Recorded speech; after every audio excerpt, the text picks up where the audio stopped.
നമുക്ക് ക്ലാസിഫിക്കേഷൻ റിപ്പോർട്ടിലേക്ക് y ടെസ്റ്റും y പ്രഡിക്റ്റും പാസ് ചെയ്യാം. നമുക്ക് കിട്ടുന്നത് പ്രിസിഷൻ റീകോൾ F1 സ്കോർ. അപ്പോൾ ഇവിടെ 0 എത്ര എണ്ണം പ്രഡിക്റ്റ് ചെയ്തിട്ടുണ്ട്, 0 എന്ന പ്രഡിക്ഷൻ എത്ര എണ്ണം കിട്ടിയിട്ടുണ്ട്, 28 എണ്ണം 0 എന്ന് പ്രഡിക്റ്റ് ചെയ്തിട്ടുണ്ട്. 1 എത്ര എണ്ണം പ്രഡിക്റ്റ് ചെയ്തിട്ടുണ്ട്, 33 എണ്ണം 1 എന്ന് പ്രഡിക്റ്റ് ചെയ്തിട്ടുണ്ട്. ഓക്കെ,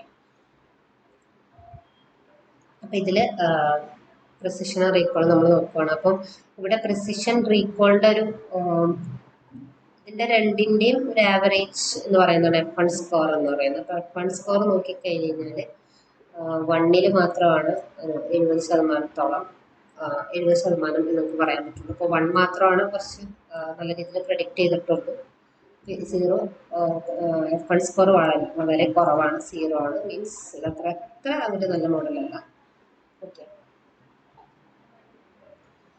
ഇനി നമുക്ക് ഇപ്പൊ നമ്മൾ ഇവിടെ ചെയ്ത അൽഗോരിതം ഏതാണ്? SVM ആയിരുന്നു. SVM ഒരു ക്ലാസിഫിക്കേഷൻ ടൈപ്പ് അൽഗോരിതം നമ്മൾ ഈ ഒരു പ്രോബ്ലത്തിൽ SVM യൂസ് ചെയ്തു. അതുപോലെ SVM മാത്രമല്ല, നമുക്ക് ക്ലാസിഫിക്കേഷൻ ടൈപ്പ് ഏത് അൽഗോരിതം വേണമെങ്കിലും യൂസ് ചെയ്യാം.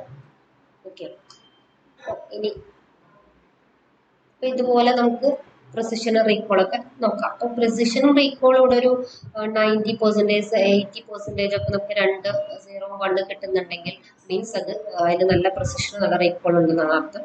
അപ്പോൾ ഇത് കുഴപ്പമില്ലാത്ത രീതിയിൽ നല്ല പ്രഡിക്ഷൻ ഉണ്ടെന്ന് നമുക്ക് പറയാം. ഇവിടെ 1 കണ്ടോ റീകോൾ 1 കിട്ടിയിട്ടുണ്ട്. ദാറ്റ് മീൻസ് 1 നല്ല രീതിയിലാണ് പ്രഡിക്റ്റ് ചെയ്യുന്നത്. അതായത് 1 എന്ന പ്രഡിക്ഷൻ മാത്രമാണ് ഇവിടെ കൂടുതലും പ്രഡിക്റ്റ് ചെയ്തിരിക്കുന്നത്, 0 അധികം ഇല്ല. ഓക്കെ, അപ്പോൾ പ്രിസിഷൻ 54 കിട്ടിയിട്ടുണ്ട്, 54% കിട്ടിയിട്ടുണ്ട്. അപ്പോൾ എന്താണ് ഈ പ്രിസിഷന്റെയും റീകോളിന്റെയും ഒരു ആവറേജ് വാല്യൂ ആണ് F1 സ്കോർ. അപ്പോൾ F1 സ്കോർ നോക്കിയിട്ട് നമുക്ക് പറയാം നല്ല മോഡലാണോ അല്ലയോ. അത് 1 മാത്രമാണ് 70% കിട്ടിയിട്ടുള്ളൂ, 0 നമുക്ക് കിട്ടിയിട്ടില്ല. അതുകൊണ്ട് തന്നെ 54 എന്ന് പറയുന്ന ഒരു ഗുഡ് മോഡലല്ല. അപ്പോൾ ഏകദേശം ഒരു 75 അബോവ് ഒക്കെ കിട്ടണം. മെഷീൻ ലേണിംഗ് എന്ന് പറയുമ്പോൾ നമുക്ക് ഭയങ്കര ആക്യുറസി, ഫുൾ ഒരു 100% ആക്യുറസി നമുക്ക് പ്രതീക്ഷിക്കാൻ പറ്റില്ല.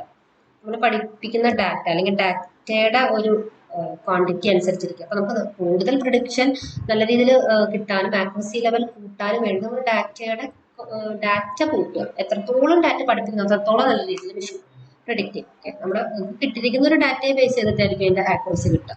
ഓക്കെ, നമുക്ക് ഡാറ്റ ജെനുവിൻ ആയിട്ടുള്ള ഡാറ്റ കളക്ട് ചെയ്യുക എന്ന് പറയുന്നത് അത്ര പോസിബിൾ ആയിട്ടുള്ള കാര്യങ്ങളല്ല. നമ്മളൊരു സ്ഥലത്ത് പോയിട്ട് ഇപ്പോൾ ഹോസ്പിറ്റൽ റിലേറ്റഡ് ഡാറ്റ ഒക്കെ ആണെങ്കിൽ നമ്മൾ പോയി ചോദിച്ചു കഴിഞ്ഞാൽ അവർ തരാനുള്ള സാധ്യത വളരെ കുറവാണ്. അതായത് ഓതറൈസ്ഡ് ആയിട്ടുള്ള ആളുകൾക്ക് മാത്രമേ അവരങ്ങനെ ഡാറ്റ ഹാൻഡ് ഓവർ ചെയ്യുള്ളൂ. അല്ലാത്തവർക്ക് അങ്ങനെ ഡാറ്റ കിട്ടുന്നത് എളുപ്പമായിട്ടുള്ളൊരു കാര്യമില്ല. നമ്മൾ ഡാറ്റ സെറ്റ് എടുക്കുന്നത് കാഗൽ എന്നൊരു വെബ്സൈറ്റിൽ നിന്നാണ്. നമുക്ക് എവിടെ നിന്ന് വേണമെങ്കിലും അങ്ങനെ ഡാറ്റ കളക്ട് ചെയ്യാം. അപ്പം നമുക്ക് അവൈലബിൾ ആയിട്ടുള്ള ഡാറ്റ വെച്ചിട്ട് നമ്മൾ ചെയ്യുമ്പോൾ അതിൻ്റെതായ ആക്യുറസി സ്കോർ കുറവ് ഉണ്ടായിരിക്കും. അപ്പോൾ നമുക്ക് മാക്സിമം നമ്മുടെ ഡാറ്റ നമുക്ക് കിട്ടുവാണെങ്കിൽ, നമുക്ക് സ്വന്തമായിട്ട് ഡാറ്റ എടുത്ത് കുറച്ച് കൂടുതൽ ഡാറ്റ പഠിപ്പിക്കാൻ കഴിയുമെങ്കിൽ അതിനനുസരിച്ച് ആക്യുറസി കൂടും. ഓക്കെ.